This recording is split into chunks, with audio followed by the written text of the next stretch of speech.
Last week, Bill Barnwell did the bottom half of the worst NFL off seasons, which happened to feature our Dallas Cowboys. This week, he came out with the best. And the Bird Turds were number 2. The Philadelphia Eagles come in as the second best offseason in the National Football League. Gentlemen.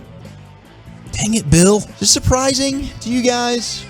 I mean, yes. I don't know that I would immediately jump to them as the second best offseason. I think they did a lot of things correctly, but I mean, there's other teams out there that did quite a bit of good stuff. I mean, just the Buccaneers getting Brady back, I think, makes you feel like they had a hell of an offseason. Big win for them. Not that they had a ton to do with it, unless you think they manufactured the Bruce Arians going from the sideline to the booth situation. Then, hey, kudos to them for making that happen if Brady didn't want to play for Arians anymore. You know, the Broncos revamped quite a bit. And then we saw we've been talking pretty highly about what the Chargers did, building around Justin Herbert. Absolutely. And saying, hey, we're not going to be the team or the organization that says we have this young phenom quarterback who's clearly the future of our franchise on a cheap rookie deal, and we're just going to tiptoe our way through these off seasons without spending much money. I think you're looking at the Chargers as a team that did a lot of things correctly as well. And so those are some of the things. I think the Eagles did a good job, though. Don't get me wrong.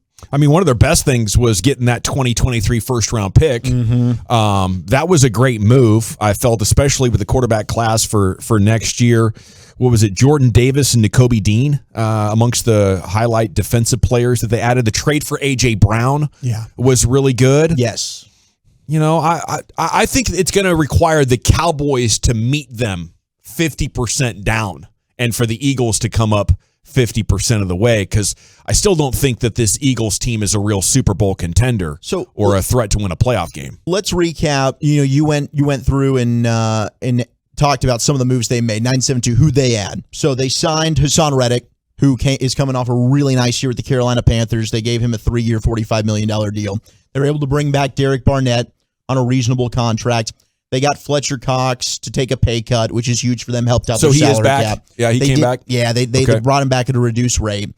The Giants were unable to find a trade partner for James Bradberry, their high-priced corner. Mm-hmm. So they had to cut him.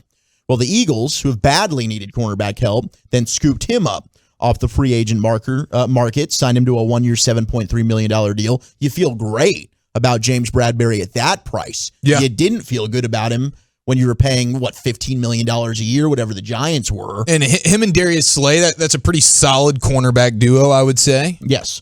And then you have, getting choked up over You getting emotional about Darius Slay, or is it James Bradberry that's got you a little choked up? I think now that you bring up the tandem duo over there, I'm getting a little nervous. Yeah, well, especially when we downgrade at receiver. Hey, we're going to throw a bunch of Simi Fehokos at you. I know you got old Darius Slay and Bradberry. Here's a Fehoko and a Noah Brown. See if you can stop this one. Yes. But you mentioned, I think, the biggest win that they had, and I really hate highlighting how good of an offseason they've had. The first-round pick they were able to get from the Saints. It was such a weird, dumb thing the Saints did. The Saints are a huge question mark this year, because that has the potential to be a very, very high pick, a middle-round pick, and they have the ability to move up, go and get a quarterback, and I think that's what we all believe is holding back the Eagles. I think they have had a good offseason. Their draft was fantastic. They get Jordan Davis. They get Nakobe Dean, who could be a steal. They trade for A.J. Brown to pair him with Devontae Smith on draft night. So all in all, and they take the Jason Kelce replacement a year from now with the Nebraska center, and I'm blanking on his name right now, but he was a guy I think a lot of people thought maybe could be, if not the best, but the number 2 center overall in the draft. So they did a lot of good things, but I think what we all believe is probably going to hold them back from maybe being the best team in the NFC East or being a legit contender in the NFC is their quarterback. Now, let's shift this conversation over to Brian Broaddus here, though, because I want your perspective on it. Getting everything, basically on a broadcast ledger right there, read to me, and trying to think of how the Cowboys improved.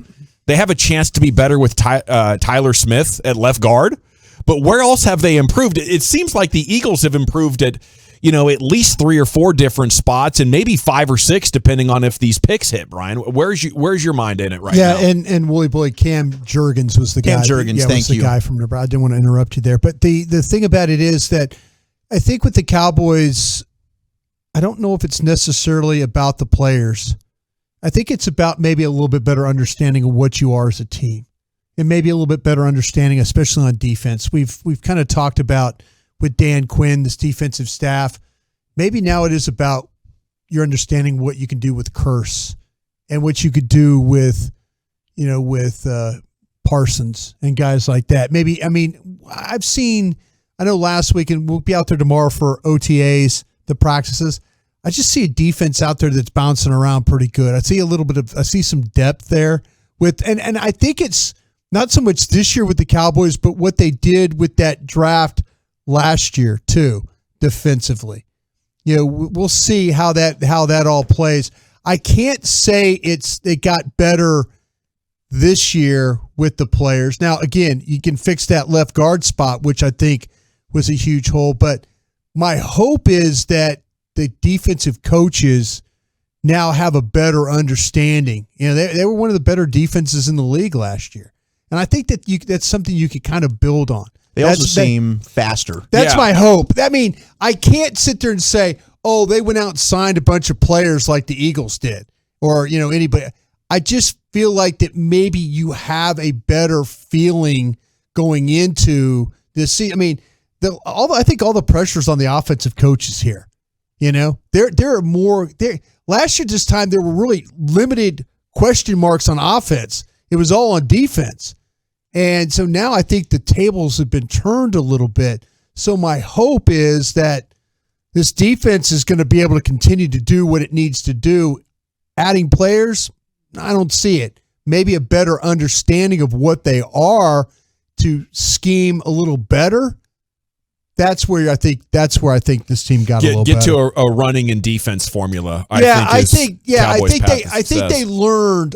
they learned through offensively last year, halfway through the season. If you don't run the football, if you don't create opportunities to run, your quarterback, your offense is going to struggle. And I think that's my hope. It's not that they got better. The only thing they got better at is maybe that understanding of, okay, what are we deficient at? And now we need to find a way to improve it. When you look across at the Eagles roster, I think top to bottom, their roster is better than what the Cowboys have, personally. I don't think, if you looked at their depth chart, I don't think that there's a comparison. I think their offensive line's better. I think their defensive line's better. I think their receivers are better. Maybe the Cowboys have a better secondary.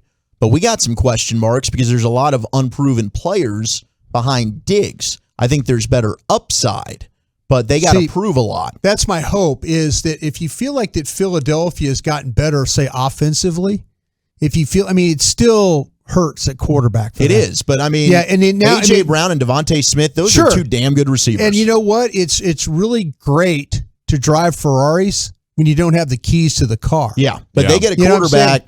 Yeah, that's what I'm saying. They're trouble. They're setting themselves up. When we have this conversation for 2023, it could be with, the Eagles just landed the top quarterback in the draft. They went and got the Alabama kid or somebody, or the Ohio State kid. We're all out on Hurts then, right? We don't think he's any good. I think their rosters, to me, is more set up until they get a real quarterback. Yeah. That's where I feel like, because your quarterback's still better than theirs. And looking at the picks they have next year, if you look out over the next 3 years, it is an eventuality. The Philadelphia Eagles are going to take over this division. They will. I think the only thing holding the Eagles back is their quarterback play. Yeah. That's the only thing I think is holding them back. And they have good corners now that are going to be able to match up with whatever two you throw out there. Sure. I don't think you have an edge in depth with your wide receivers against their corners like you've enjoyed for about the last 8 years. If you did want to know, Barnwell thinks the best offseason in the NFL, the Denver Broncos. Yeah. And I wouldn't disagree. Getting Russell Wilson, I know, Brian, you're a little iffy on if Russ is maybe washed. Are you willing to put the washed word there? I'll tell you, Denver has done a poor job of evaluating quarterbacks, and I don't think my man John Snyder's just given up on guys up there. He shipped his quarterback away, is what he did. Well, he knew he'd built a trash roster that Russ didn't want to play with anymore. Yeah, I mean, I think if you look at a team that had a really good draft, I think the Seattle Seahawks are a team. They did. Now, maybe John wasn't in the room, but I know this, though. I think Seattle got better personnel-wise through their draft from what I saw. Now, Denver's a team that's had struggles, I'd say, evaluating quarterbacks. Let's see if Russ gets it done there. Yeah, I think, anytime you can acquire a guy who's been in the conversation for league MVP and won a Super Bowl, it is a great offseason to give yourself a chance of having a top 5 quarterback in the league, especially because, as you mentioned, it's been really, really bad. Yeah. Really post Jay Cutler. You're looking at over a decade. I guess the Peyton Manning little mini window was nice. But anytime you can acquire a quarterback that has MVP or all-pro potential, I think that's an incredible offseason. Who else is in that top 5, Wooly Bully? The third best offseason was the Chargers, and they definitely did have a solid one. Eric, you mentioned that with the offensive line, their ability to build around Justin Herbert. Number 4, Tampa Bay, getting Tom Brady back is a huge win. And then number 5, the Baltimore Ravens. Well done.